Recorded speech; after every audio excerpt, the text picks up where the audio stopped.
Andrée's Arctic Balloon Expedition, 1897. Episode 4.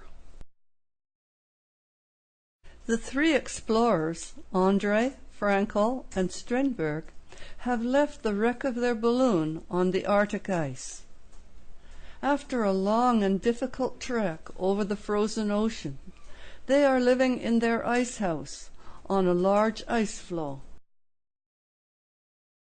They hunted successfully for a few days, and then their ice floe changed direction. It was moving quickly towards the south.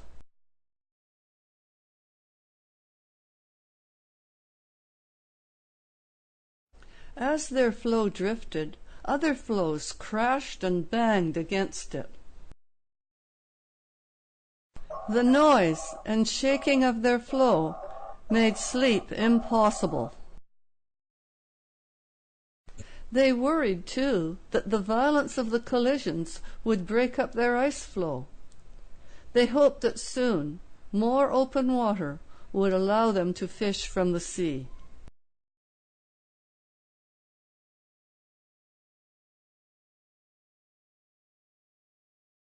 They were drifting rapidly towards the island of Kvitoya.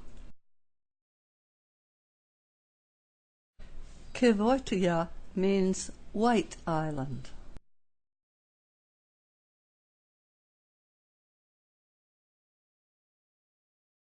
As they neared it, the violence of the ice floe collisions and the pressure of the floe against the island made their floe start to break up.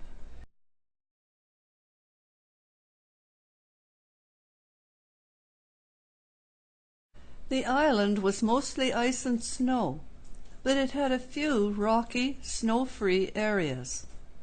Finally, their floe settled for a time beside one of these. They decided that this would be the best place to build a camp.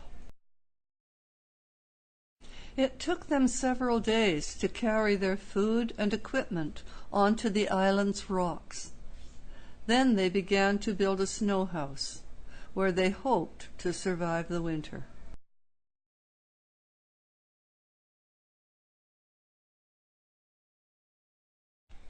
Andrée writes in his diary, "Morale remains good. With comrades such as these, one ought to be able to manage under any circumstances." The place where they made their camp was later called Andrée.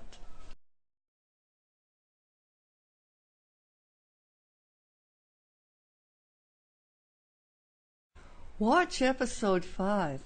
Find out what happened to Andrée, Frænkel and Strindberg.